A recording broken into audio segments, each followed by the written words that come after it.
They used me to fund a $3,000 dinner, then said I wasn't family. My name's Eli, I'm 34.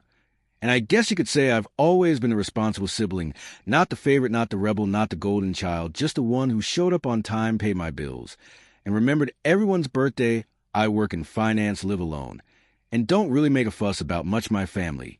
Well, they're loud closing it in that performative way, and very good at pretending everything's just peachy while sweeping real problems under the rug. I've always been sort of adjacent involved, but not embrace the kind of guy you invite to weddings but never asked to be in the photos. Growing up, my brother Mason was a star, charismatic, reckless, and always getting himself into some kind of trouble, but somehow he always landed on his feet. He had this smug charm that my parents ate up like candy. Even when he dropped out of college, blew through 2 jobs, and ended up moving back home at 28, they still defended him like he was the second coming of Einstein. I, on the other hand, paid my own way. Through school, held down the same job for over a decade and helped cover part of their mortgage when Dad's hours got cut. But none of that ever seemed to matter, at least not enough to earn me a seat at the metaphorical head of the table. Still, I never really let it get to me, or at least that's what I told myself. I kept my head down, sent the checks, replied to the texts, showed up for holidays, and smiled through the small jabs that always came dressed as jokes. Eli, you're so serious, loosen up, man. It's just a party, or we figured you'd be busy, you're always working. I took it in stride. I guess part of me hoped that if I just kept showing up one day, I'd be seen as part of the family, not just the one funding it from the background. That illusion shattered last fall. It started with a dinner. Mason had just gotten engaged to a woman named Brooke, who my mom had already dubbed an absolute angel, and my parents decided to throw a big celebratory dinner at this swanky rooftop restaurant downtown. Not the kind of place they could usually afford, which in hindsight should have tipped me off. I got a call from my mom a few weeks before. Eli's sweetheart, she said in that syrupy tone she uses when she wants something. We'd love it if you could make it to Mason and Brooke's engagement dinner. It's going to be such a special night, of course. I said without hesitation, just send me the details. And if it's not too much trouble, she added, lowering her voice, we were hoping you might help with the reservation. Just to hold it, we'll pay you back. Obviously, I should have known right then that we'll pay you back meant I'd never see that money again. But like always, I agreed. I called a restaurant, booked a private space for 20 people, and gave them my card for the deposit. I didn't mind. Not really. It was Mason's night. And maybe, just maybe, this time I'd feel like I was truly a part the night of the dinner. I showed up right on time, 7 o'clock sharp. I had on a dark navy suit, freshly pressed shirt, new cuff links I've been saving. I brought a nice bottle of champagne for the couple and even printed out a custom card with their initials. When I got to the rooftop, the hostess gave me a small nod and gestured toward the private section. I took a breath and walked into space. It was beautiful string lights, overhead floral centerpieces. On each table, a soft jazz band played in the corner, and there they all were, my parents, Mason, Brooke, her family, a few of their friends. Everyone already had drinks in hand. Laughing, talking, clinking glasses, I smiled and walked over, expecting at least a nod of recognition. Instead, Mason turned to me with that familiar smug grin. Oh, hey, he said, barely glancing at the champagne in my hand. Glad you made it. Then he pointed toward a fold-out chair set off to the side next to a trash bin, no less. Sorry, this table's for family only, he said with mock sympathy, but there's a spot for you right over there. I actually blinked. I thought he was joking. I looked at our mom, who just gave me that tight-lipped smile she uses when she doesn't want to get involved. Dad chuckled awkwardly and raised his glass. Brooke didn't even look up, and then, as if on cue, a few people laughed. I stood there for a second too long. I wanted to say something, anything, but my throat closed up, my ears were hot. I felt like I was 13 again, left out of a group photo at a cousin's wedding because I didn't fit the aesthetic, so I walked to the chair, set my bottle beside me on the floor, and sat down alone.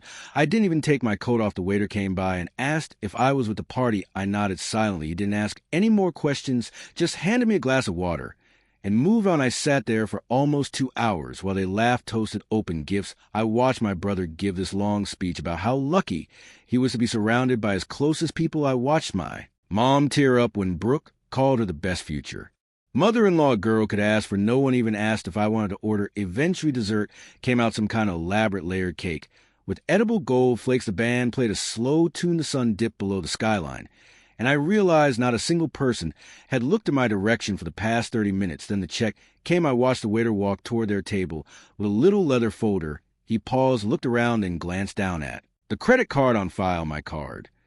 I watched him take a few steps toward me. Excuse me, sir. He said quietly the total for the event is $3,218. Should I run the same card? For final amount, everyone at the table turned to look. My brother raised an eyebrow. Oh, yeah. He said, casually, Eli's. God, the waiter looked at me. And I smiled a calm, slow measured smile. My voice was steady, not my table. I said just loud enough for everyone to hear. I was told this was for family only. There was a silence so sharp. It felt like the air had snapped. In half, my brother's mouth opened slightly. My mom frowned. Confused dad sat straighter. Brooks' dad furrowed his brow. The waiter hesitated. Sir, you made the reservation. I did. I nodded and I paid the deposit. But I'm not with them. I'm over here at the side table. I stood slowly, picked at my coat, and nodded toward the trash.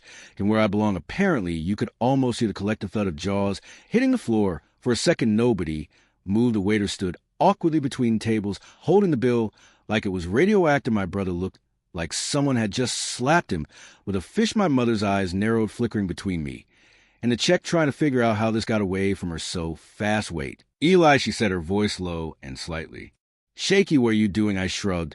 Following the seating chart Mom Mason said this table was for family only. I assumed that meant I wasn't included. I looked at the waiter. I didn't eat. I didn't drink. I wasn't welcome. So I won't be paying. Don't be ridiculous. Mason snapped, a smirk cracking into something uglier.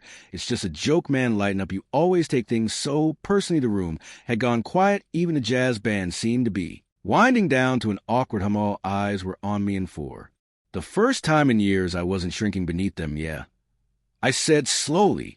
That's the problem. You think everything's a joke as long as it's at someone else's expense. Brooke looked confused, like she was just now catching on that something real was happening. Her father, a stiff man in a blazer who had barely said a word all night, gave Mason a sharp look. You invited this man to your engagement dinner and sat him next to the trash. Can you ask? Incredulous. Mason scoffed and looked to my mom for backup. She straightened in her seat and smiled tightly.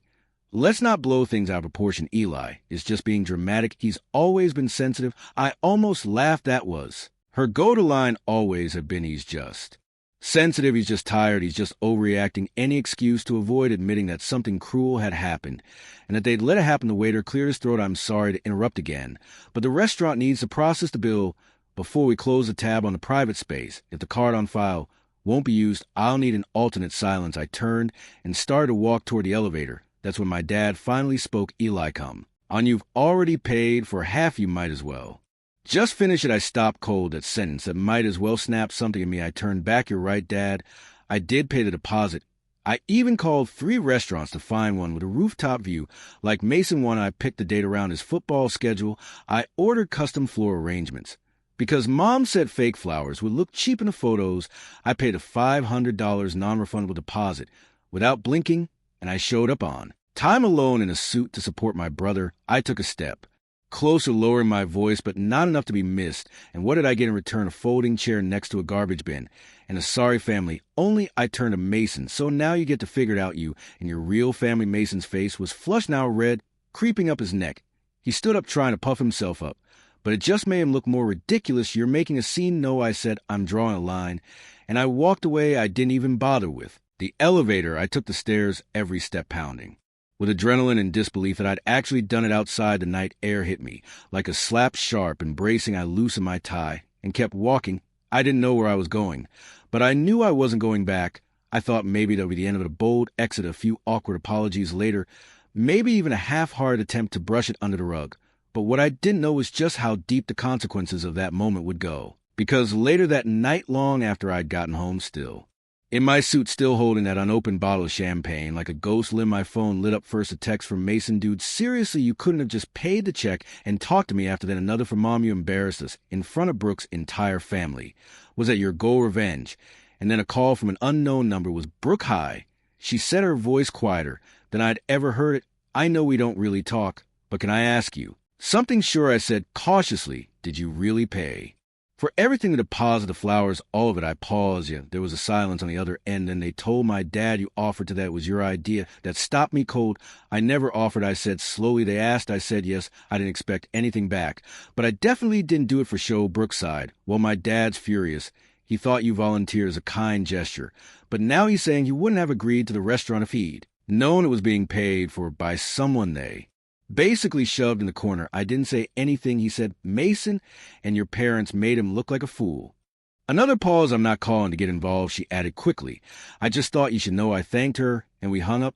But the fallout had only just begun. Over the next few days, things escalated faster than I expected, and not in a way my family probably anticipated. It started with a group chat, the big family thread, that usually lit up around birthdays and holidays with recycled gift blurry food pics and Happy Friday text from my aunt. I hadn't heard a peep from it since the night of the dinner, but suddenly it roared back to life. Mom, Eli, we need to talk. Call me.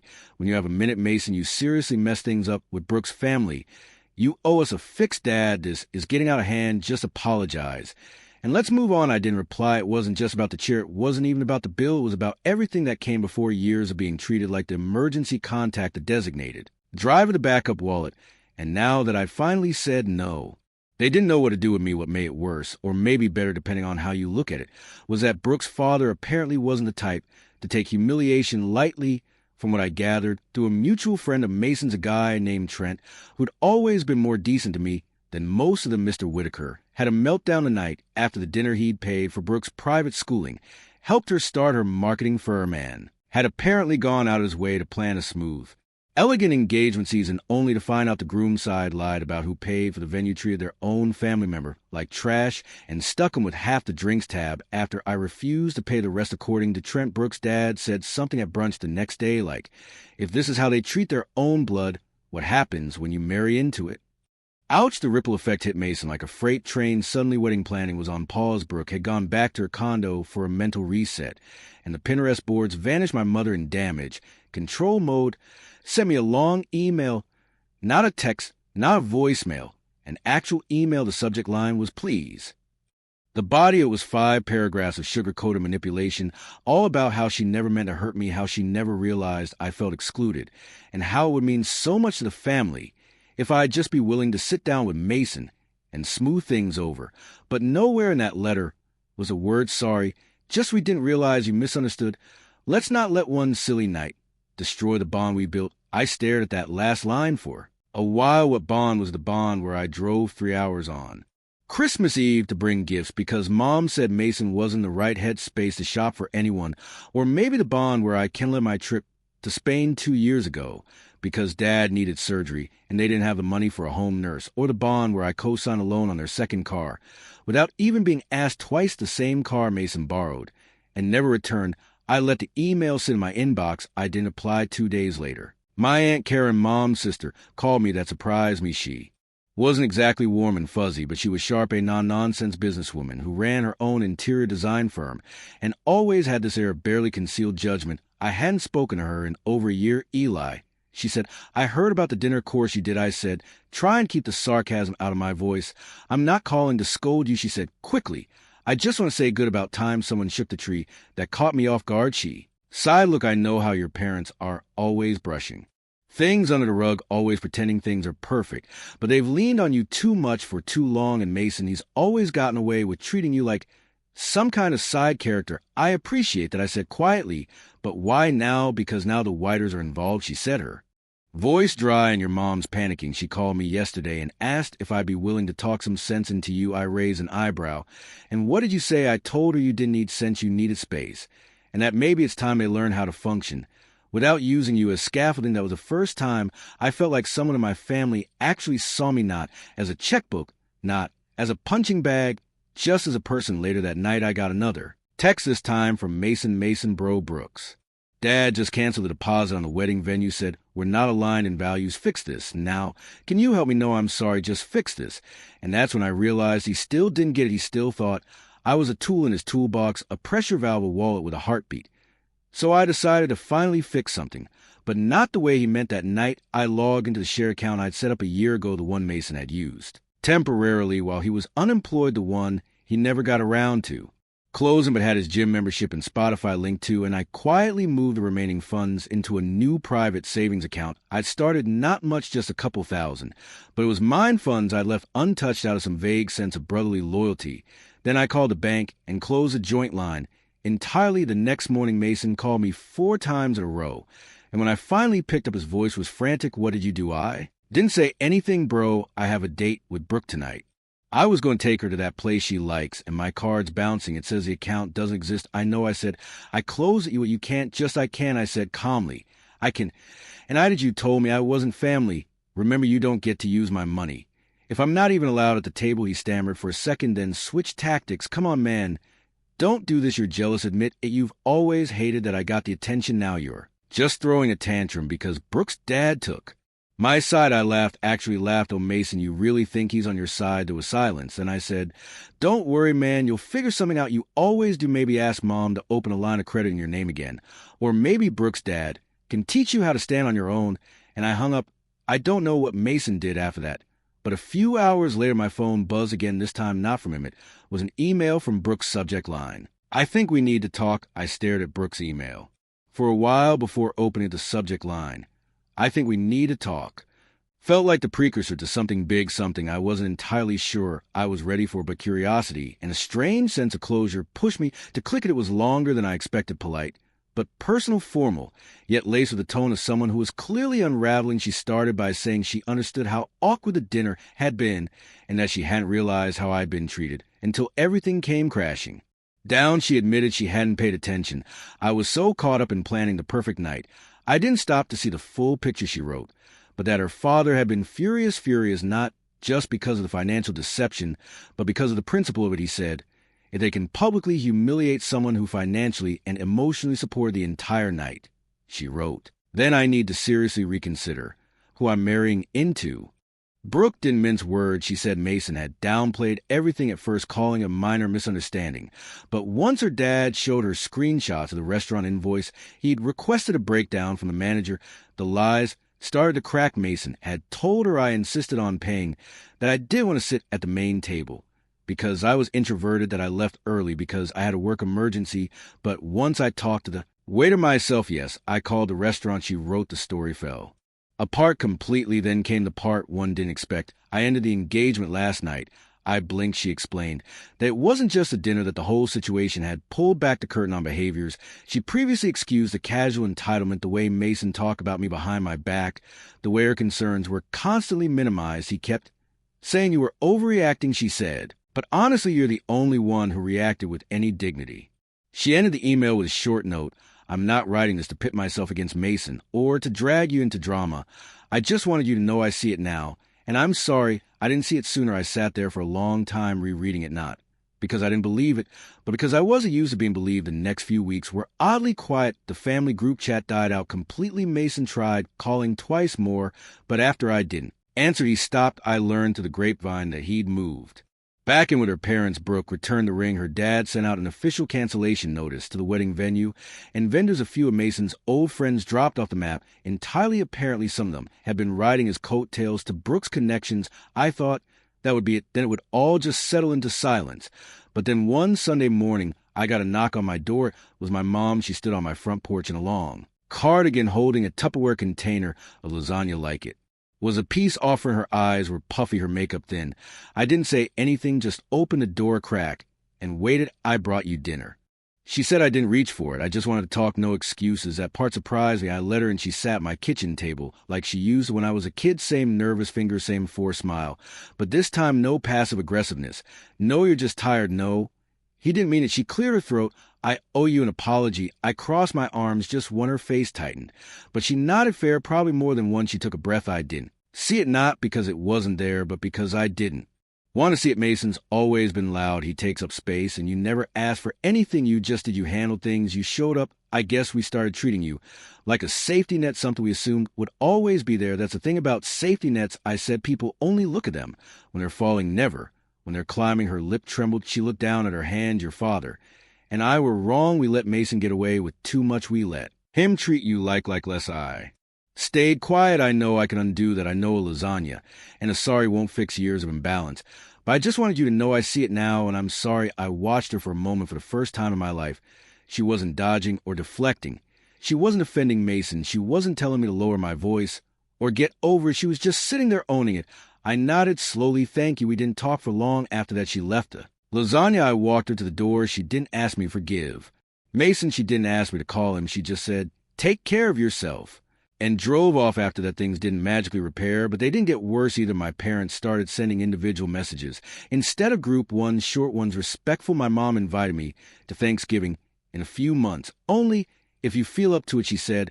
I haven't decided if I'll go Mason from what I hear is back to working part-time at some startup he hates, living rent-free, avoiding eye contact with mirrors. Probably he hasn't reached out again, and I'm okay with that. As for me, I started doing more of my time. I took the postponed trip. To Spain, I bought myself a new set of noise-canceling headphones. I read books on boundaries, on family dynamics, on quiet strength. I even started seeing a therapist, and not because I was broken, but because I realized healing doesn't come from waiting for someone else to say sorry. It comes when you look at your own reflection and say, you deserve better, and you gave it. To yourself, so no, I didn't pay the bill that night, but I finally cashed in years of silent debt. And for the first time in my life, I'm not sitting next to the trash, I'm at my own table, and that table is